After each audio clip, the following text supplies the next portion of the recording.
আজকে আমরা বাড়ির সবাই মিলে পিকনিক করলাম। আর কি কি রান্না করলাম সব কিছু থাকছে এই ভিডিওতে। তোমরা দেখতে চাইলে সম্পূর্ণ ভিডিও দেখে আসতে পারো। আসসালামু আলাইকুম, কেমন আছো তোমরা সবাই? আশা করি ভালো আছো। এইখানে আমরা রান্না করব হচ্ছে খিচুড়ি মুরগির মাংস দিয়ে। এখানে মুরগির মাংস আছে, এখানে পেঁয়াজ মরিচ সব কিছু কেটে নেছে। এখানে চাউল, এখানে ডাউল আছে হচ্ছে ছোলার ডাউল, আর আছে খেসারির ডাউল, আর আছে হচ্ছে মুগ ডাউল আর মুসুরির ডাউল। এই সবগুলা ডাউল, 4 প্রকার ডাউল আছে এখানে। এগুলো এখন একটু ভেজে নিচ্ছে মুগ ডাউলগুলা। এখন রান্না করবে বাড়ির সবাই মিলে। বাড়ির সবাই মিলে খাওয়া হবে, কিন্তু এই সব খাবার কিনছে একজন আর খাবে বাড়ির সবাই। এটা পিকনিক বলে না কি বলে আমি বলতে পারি না, কিন্তু একজন সবাইকে খাওয়াচ্ছে। আর এখানে আমরা সবাই বাড়ির সবাই মিলে খাওয়া দাওয়া করব রাতে। এখানে রান্না বান্না চলছে, ডাউলগুলো সব ধুয়ে নিচ্ছে, মাংসগুলাও কেটে নিচ্ছে। এখানে খুব মজা হবে আজকে। আমরা বাড়ির সবাই মিলে একসঙ্গে খাওয়া দাওয়া করব। এখানে আমি একটু আলু কেটে নিচ্ছিলাম। সবাই কিছু না কিছু কাজ করতেছে। আমি এখানে আলু কাটতেছিলাম, সুন্দর করে কাটতেছিলাম, পরিষ্কার করে বসে আছি। সবাই কাজ করতেছে, তাই ভাবলাম আমি একটু আলু কেটে দিই। আলুগুলা কেটে নিচ্ছিলাম আমি। সবাই কিছু না কিছু করতেছে, যেহেতু বাড়ির সবাই খাওয়া দাওয়া করবে। সবারই অনেক ভালো লাগতেছে, অনেক খুশি সবাই।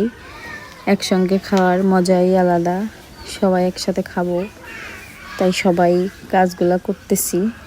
খুবই ভালো লাগতেছে। এখানে ডাউলগুলা ফুটবে কখন, একসঙ্গে দিলে ফুটবে না, তাই এগুলো একটু প্রেশার কুকারে দিয়ে নিয়ে আসছে। আমি একটু করতেছিলাম। এখানে মাংসগুলাও ভাজা হচ্ছে আলাদাভাবে, যেহেতু একসঙ্গে দিলে ভালো লাগবে না, তাই ভেজে নিচ্ছে মাংসগুলো অল্প অল্প করে। আমাদের বাড়ির সবারই খুব মিল, সবাই একসাথে থাকার চেষ্টা করে, সবাই খুব ভালো, সবাই একসঙ্গে থাকতে চায়। অনেকের বাড়ি আছে যারা নিজেরাই থাকতে চায়, অন্য কোনো মানুষের সাথে থাকতে চায় না। মানুষদেরকে হিংসা করে যে আমরা একটু বড় লোক আর একজন একটু গরিব, ওর সাথে মেশা যাবে না, ওর সাথে আমাদের যায় না, এরকম না। আমাদের বাড়ি আমরা সবাই সমান, আমরা সবাই একসাথে থাকার চেষ্টা করি। আমাদের ভিতর ওগুলো কোনো ভেদাভেদ নাই যে কার কি আছে আর কার কি নাই। আমরা সবাই মধ্যবিত্ত ফ্যামিলির মানুষ, আমরা তো কেউই ছোট করে দেখি না, আমরা সবাই একরকম।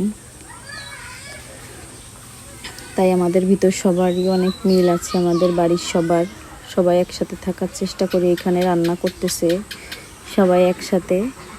রান্নাটা অনেক মজা হয়েছিল খেতে। এদিকে আবার কারেন্ট চলে গেছিলো। আমরা যেহেতু ভাবছিলাম একটু রাত করে খাবো, তাহলে খুব ভালো হবে, সবাই একসাথে বসে খাবো, সবাই একসাথে বাড়ি আসবে, সন্ধ্যার পরে একসাথে বসে খাওয়া দাওয়া করব। এদিকে কারেন্টটা চলে যায়, কারেন্টটা যাওয়ার পর আর আসেই না, প্রায় রাত 9টা বাজে যায় আর কারেন্ট আসেই না। এরপরে অন্ধকারে বসে বসেই সবার খাওয়া দাওয়া করা লাগছিল। এখানে ডাউলগুলা দিয়ে দিচ্ছে, প্রেশার কুকারে দিয়ে একটু নরম করে নিয়ে আসছে, না হয়তো মুগ ডালগুলা সিদ্ধ হবে না, খেসারির ডাউলগুলা, তাই একটু প্রেশার কুকারে দিয়ে সিদ্ধ করে নিয়ে আসছে। এখন এই চাউলগুলা কষানো হচ্ছে। এখানে দিয়ে দিল আর একটা বিরিয়ানি মশলা, সুন্দর করে নাড়তেছিল, একটু লেগে গেছিল তাই নিচে নামাইছিল।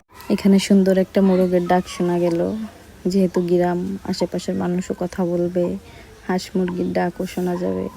খুবই ভালো লাগে আমার এগুলো শুনতে। আর আমার বাড়ির মানুষের সাথে আমার সময় কাটাতে আমার খুব ভালো লাগে। এখানে খিচুড়িটা রান্না হয়ে গেছে প্রায়, আর একটু ঝরঝরা হবে। এভাবে করে কিছুক্ষণ আটকে রাখার পরে খিচুড়িটা আমরা প্রায় 9টার পরে যেয়ে খাই, যেহেতু কারেন্টটা আসতেছেই না। বোঝা গেছে যে কারেন্টটা আসবে না। আমরা যখন খাবারগুলো খেতে বসি তখনই কারেন্টটা চলে আসছে।